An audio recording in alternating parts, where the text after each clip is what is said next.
In this video, I want to discuss the last part of your Physics IA, and that's the evaluation. So the first part will be a conclusion. Some people would consider this analysis. One of the things to remember is there's no absolute headings that need to be in your IA. I like to think of it as a story, and we want it to be able to follow the reader through the events and things that have taken place in your story. Okay, so if you want to call this analysis, go right ahead. The first part I want you to do is answer your research question. Go back and look exactly what it is you said you were going to try and do in this investigation.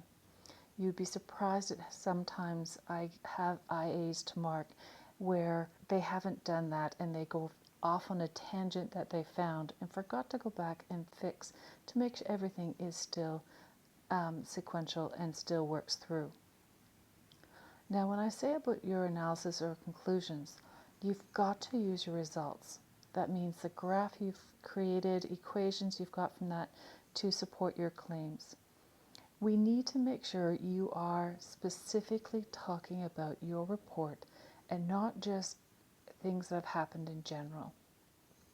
We want them to be quantitative or mathematical in relationship, which is why if you haven't watched my video in linearizing your data, we talk about that in that video.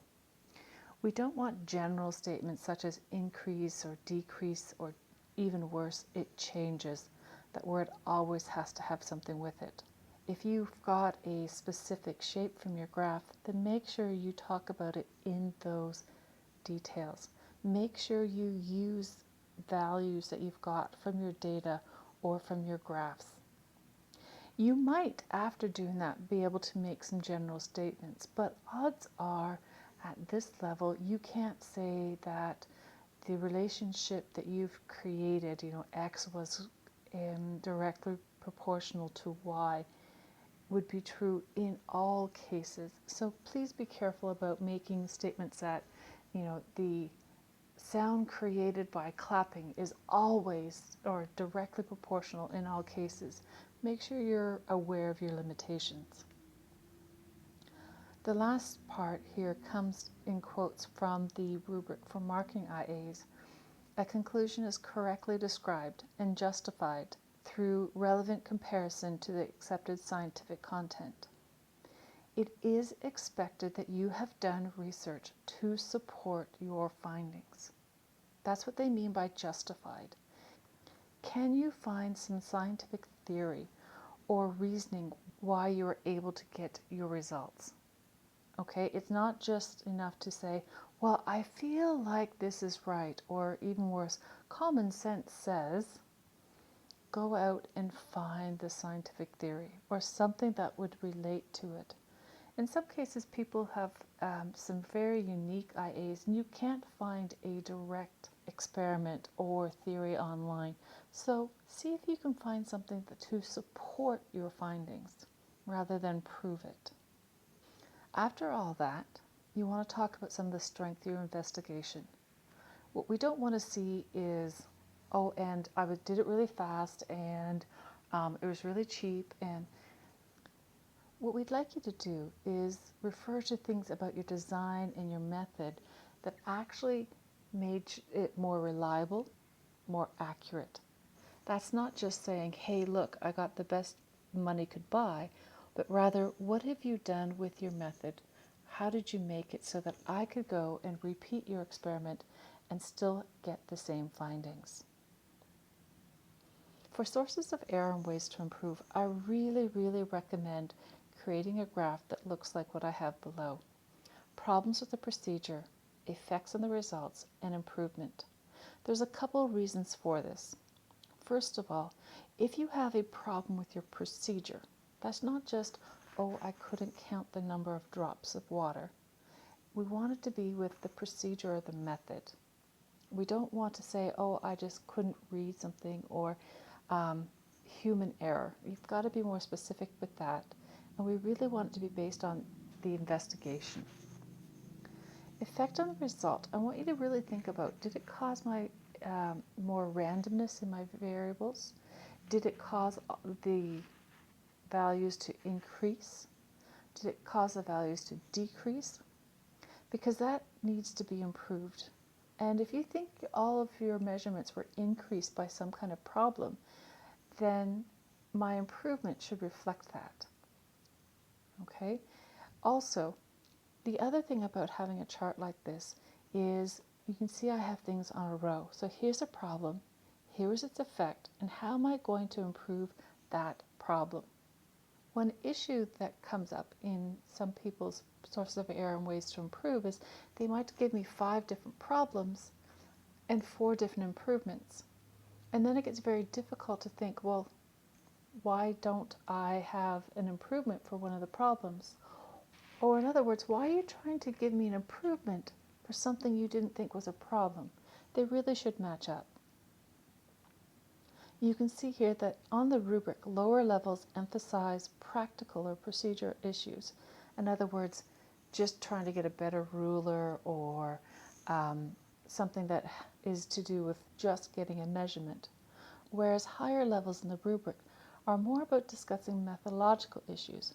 So in other words, maybe I could use a ruler with more precision, but is it also the way I was using the ruler that it actually was limiting and causing variation?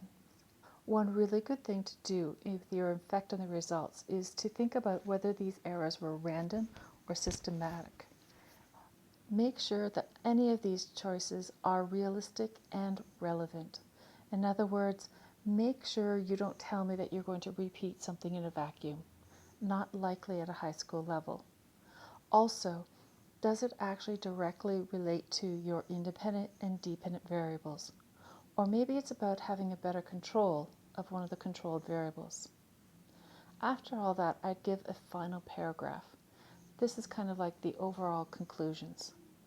Recap your findings, tell me what the relationship was in your investigation, and then give me some possible extensions and or applications of your finding. It's kind of like, this is what I've learned and this is how it can be used, or this is where it can go in the future, and this is why it's relevant and a good idea to do. Why was it worthwhile? You also need to have a works cited. This is really important.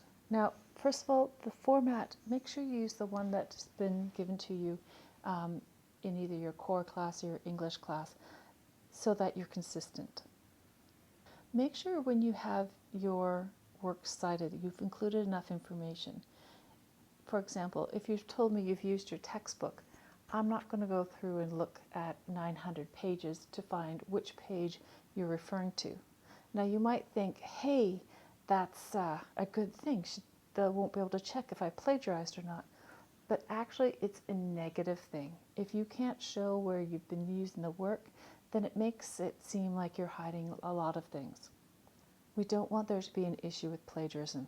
You never want to be considered as somebody who might have plagiarized. Okay? Therefore, we do want in-text citations. So don't just give me a list of all the things that you may have looked at and may have done things. We also want to see in your background, in your conclusions, if you are using someone's work, make sure to cite where it is in your report that you're using it. If not, basically you're saying, I used all these things and it's a plagiarism list, not works cited. Also, they will be checked, whether it be from your teacher or from the examiner. I know I've checked multiple ones, and let me point out that turnitin.com will flag if you are just trying to change a word here or there and trying to pretend like you have summarized the work rather than really put it into your own words. So please keep all of those things in mind. So if I look at your IA, these are very common sections that you would have. Again, there's no rule saying which ones you must have, but the majority of lab reports or IAs I look at have these titles. A research question, background, variables, method, your data collection and processing, which will include tables, figures, graphs, make sure they're all labeled, The hardest thing to do is read a conclusion and you refer to a graph and I have to scroll back into the report and guess which graph it refers to. Sources of error, ways to improve. I suggest having a chart there. Conclusions, your final statement, and then finally the works cited. Hopefully all of this will help you complete your IA. Remember, it should be no more than 12 pages long. There is no appendices. Your examiner and teacher will not look at them. You need to be focused on having quality, not quantity. You really should be able to do an investigation at this level within the 12 pages. Now, before you go and make the smallest margins possible and your graphs very tiny, please don't do that. Think about why you have something in your report. Is it necessary? Have I done it concisely? Make sure your graphs are not so small that I cannot read the labels on your axes. They should be the width of the page. You should have sample calculations.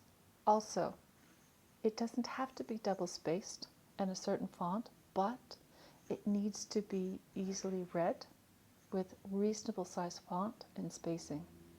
I hope all of this will help you in your endeavor to get the greatest mark possible on your physics IA.